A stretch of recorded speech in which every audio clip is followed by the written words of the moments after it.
On today's Rockbridge Report, Washington and Lee University plans to expand on-campus housing to include third-year students, but the project won't continue without local government approval. Economic impact is a concern as to whether it's a valid concern for refusing to allow the project to go forward.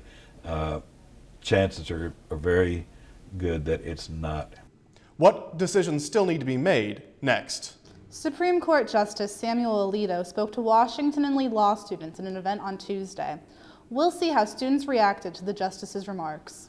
And later, sports anchor Kaylee Wells will give us a recap on Game 2 of the Fall Classic. These stories and more coming up next on the Rockbridge Report.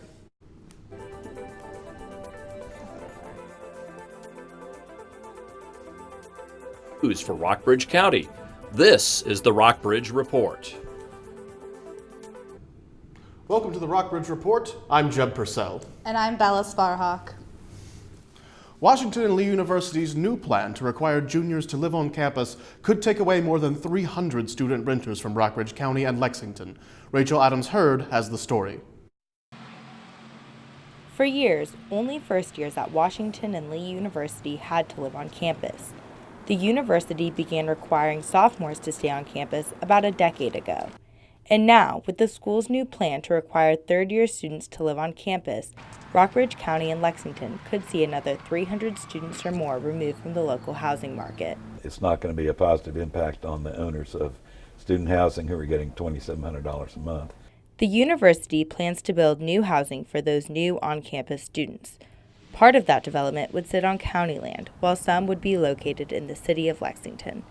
The County Planning Commission has already recommended the university's plan to the Board of Supervisors. Lexington's Planning Commission will meet tonight for a public hearing. It will then send its recommendation to the City Council. The additional housing and an indoor swimming pool would be located off Nelson Street along West Indy Circle. University officials say they want juniors back on campus to boost the school's sense of community. Primarily focusing on the development of community, strengthening that experience for students, increasing participation in afternoon and evening activities, all those kind of things. The county supervisors will hold a public hearing Monday night to discuss the university's plans. But economic concerns may not be enough to sway the supervisors one way or another. Economic impact is a concern as to whether it's a valid concern for refusing to allow the project to go forward. Chances are very good that it's not. Ford says he hopes to have additional information from the university before the board meets next week. For the Rockbridge Report, I'm Rachel Adams-Hurd. The change could happen as early as fall 2016. Washington and Lee's Board of Trustees will meet tomorrow and Saturday to determine whether this year's first-year students will live on campus their junior year. A new judge has been appointed in the case of former Washington and Lee student facing drunk driving and manslaughter charges. Retired Judge J.T. Sweat will preside over a pretrial review on November 4th in Rockbridge County Circuit Courts. Nicholas Hansel was the driver in the December 2013 crash that killed W&L senior Kelsey Durkin and seriously injured 3 others. In August, Judge Michael Irvin rejected a plea agreement between Hansel's lawyers and prosecutors. Irvin sealed the terms of the plea agreement and removed himself from the case. Investigators determining whether a skull and bones discovered at an abandoned home in Central Virginia are missing college student Hannah Graham's. A police source close to the investigation told CNN that the skull has been sent to medical examiner's office in Richmond. The source says investigators will collect dirt samples once the rest of the skeleton is moved from the crime scene.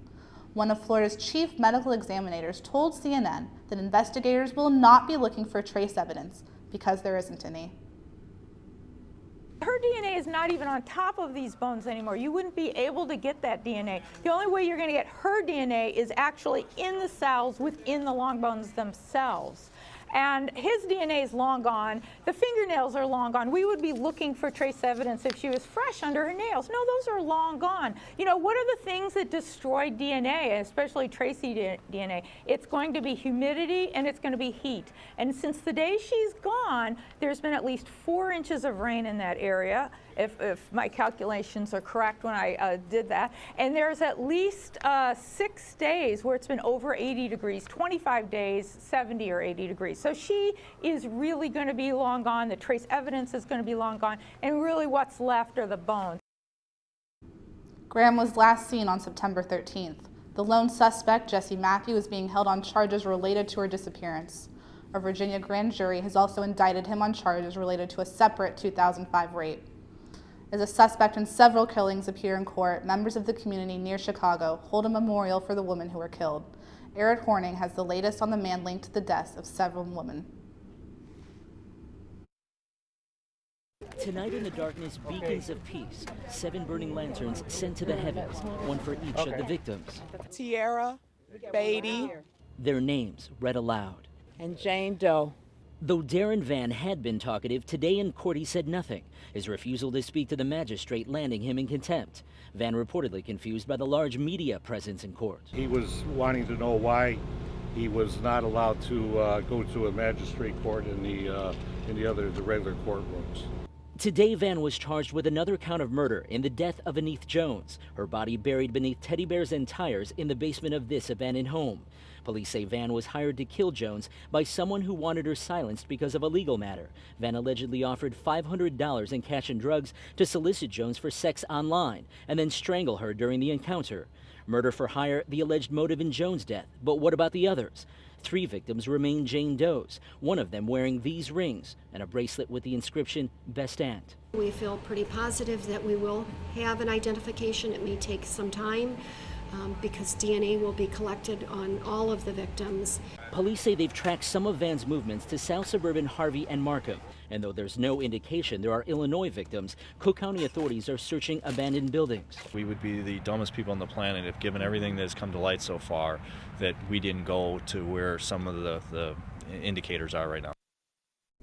Same-sex couples can now marry or have their unions blessed at several Rockbridge area churches. R.E. Lee Memorial Episcopal Church, Lexington Presbyterian Church, and Rockbridge Unitarian Universalist Fellowship are a few of those churches. Virginia was one of the 13 states that legalized same-sex marriages a couple of weeks ago. That happened when the U.S. Supreme Court refused to hear appeals from states that wanted to continue to ban gay marriages.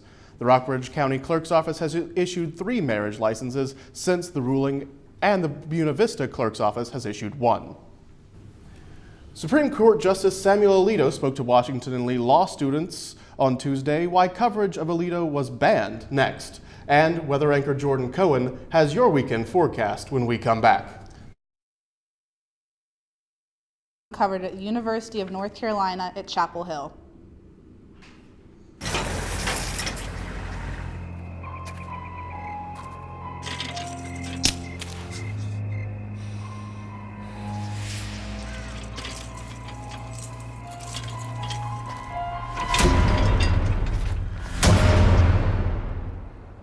Eight, 7, 6, If you don't fix 5, them, sparks 4, from dragging 3, tow chains could cause a wildfire, and that could be scary.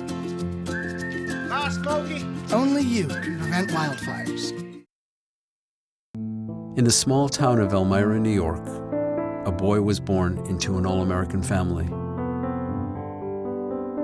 The odds of him achieving his dream in the fashion industry? 1 in 23 million.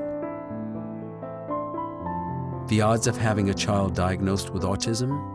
1 in 68. I am Tommy Hilfiger, and my family is affected by autism. Learn more at autismspeaks.org/signs.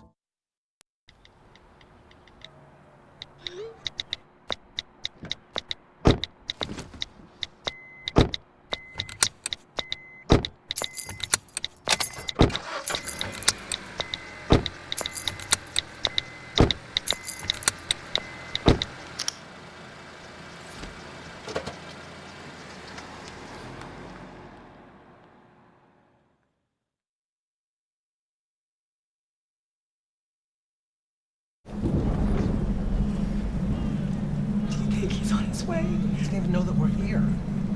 Is he okay? Please tell me he's okay. Laura. Okay, try to call him again. There's no signal. Try. Nothing's working. Well, just Everything's try. down. This is so bad. He's out there by himself. Make sure you know where to find your family in an emergency. Start your plan at ready.gov. Supreme Court Justice Samuel Alito was in town this week. He was here to judge mock legal arguments by Washington and Lee University law students. Samantha Yates has the story. The Millheiser Moot Court Room in Sidney Lewis Hall was overflowing with students who came to watch Tuesday's competition. Students showed up dressed to the nines 3 hours early to get a seat in the main room. I think the excitement of everyone was really high. I know a few professors let people out of class early to make sure that they could get seats. The proceedings were streamed to outside classrooms to accommodate the large crowd.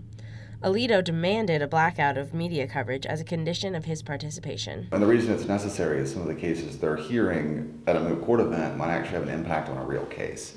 And they don't want people looking at that and trying to guess how they'll rule a future case.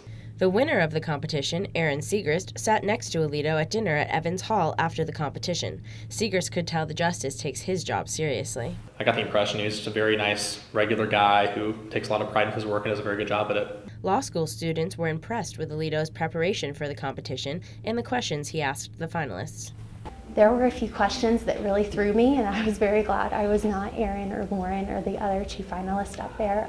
They asked some really hard questions, but really probing questions, and I thought the finalists handled them beautifully. Students said Alito's demeanor was intimidating, but they felt honored to be in his presence. Some even said Tuesday was their best day of law school so far. For the Rockbridge Report, I'm Samantha Yates. Well, fall weather was in full swing this week. Yes, it has been. And our weather anchor, Jordan Cohen, is here with our forecast for the weekend. What can we expect, Jordan? Thanks, Bella. Well, we're finally enjoying some of those beautiful fall temperatures we've been waiting on. It was a little bit chilly this morning, but things are now beautiful at about 62 degrees. Winds are coming out of the northwest at about 10 miles per hour, and we have about 10 miles of visibility. Keep your jackets on you, though, because things will get a little chilly tonight. We're expecting 39-degree temperatures by this evening.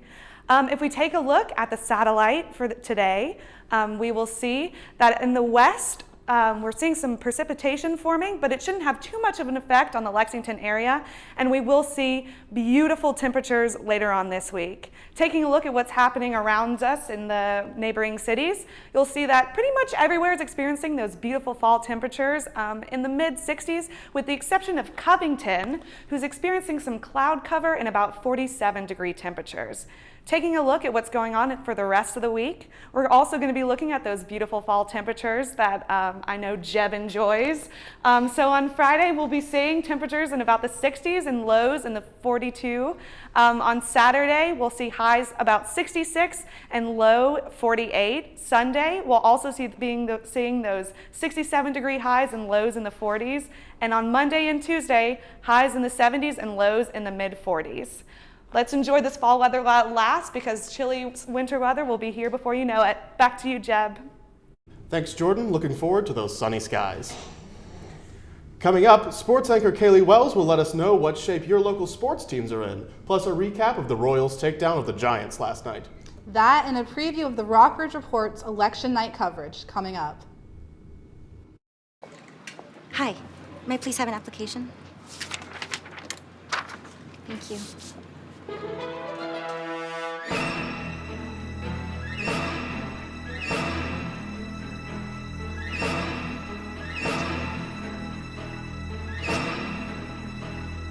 Skip the drama. Get your GED. Okay. Take that first step towards a better future and sign up for free classes now at yourged.org. If you store your guns properly, I'll feel safer when I'm playing outside. Safer when walking home. I won't have to tell so many family members.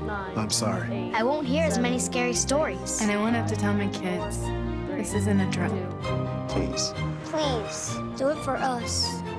Your family, friends, and neighbors are all counting on you. Never let your gun get into the wrong hands. Remember, always, lock it up. Visit ncpc.org.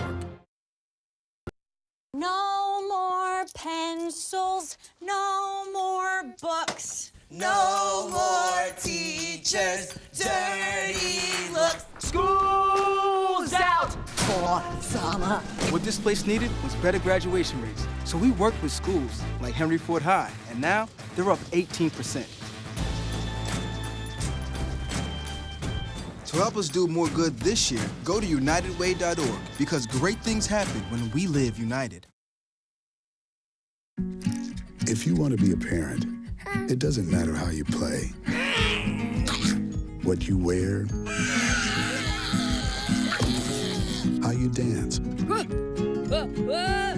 even what direction life takes you. You just need to be there. You don't have to be perfect to be a perfect parent.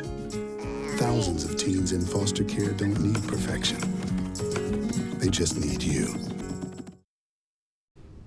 Football season is in full swing, and our sports anchor, Kaylee Wells, has the latest on our local football teams. How are the seasons shaping up, Kaylee? Well, Bella, Saturday will be a big day for local college football. W&L Generals had their first win of the season when they beat Randolph-Macon 28-25, and W&L will be away Saturday at Bridgewater College. After last weekend's double overtime loss, VMI football will be away at Wofford College.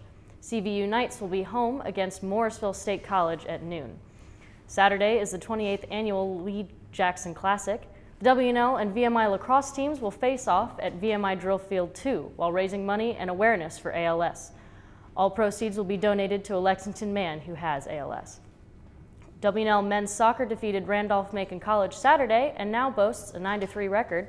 Tomorrow night at 7, the Rockbridge County Wildcats will play away at Stanton River High School, and the Perry McClure Fighting Blues will play Covington High School at home.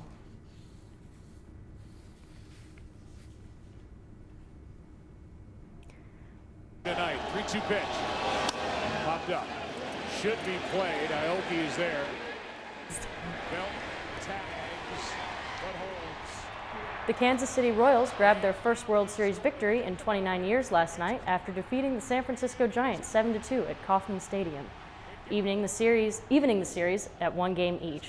The score was tied 2-2 until the Royals surged ahead in the 6th inning when they scored 5 runs, led by Omar Infante's 2-run homer off the Giants reliever Hunter Strickland. Salvador Perez also helped the Royals with a 2-run double. Emotions are high for this series, particularly for Kansas City supporters, whose postseason run had reignited a long-beleaguered fan base. Both teams will face off again for Game 3 of the best-of-7 series Friday night in San Francisco. Tune in next week Thursday for a full recap. University of North Carolina at Chapel Hill student athletes have been taking classes that never met and almost guaranteed an easy A. An independent investigator released his findings yesterday. They uncovered 18 years of fraudulent classes. CNN's Colin Browder has the story. It was an inexcusable betrayal. I'm sad, and frankly, I'm angry. The report hit UNC's already damaged reputation like a gut punch. There was an organization, a very complex organization, that needed oversight at every step of the way, and it didn't exist. Former federal prosecutor Kenneth Weinstein tracked the origin of the no-show paper classes to Debbie Crowder, a longtime assistant in the African and Afro-American Studies program, with a soft spot for struggling student athletes. Weinstein's report shows Department Head Julius Ngaro kept that practice going. In all, the report finds the paper classes went on for 18 years, ending in 2011. Student athletes filled the roles, although not a classroom, by disproportionate numbers. Interviews and emails confirmed. Counselors steered those athletes. 5 of these counselors knew exactly what was going on, and they took affirmative steps to take advantage of them. They steered a number of their student athletes to these classes specifically because they were easy, specifically because they were, in their terms, GPA boosters. As a result of this report, 9 UNC employees are being disciplined or fired. The chancellor said they failed students, staff, and the university's integrity. I think if we learn nothing else from these past mistakes, I hope what we will take away is that everything we do must begin and it must end with the best interests of our students in mind.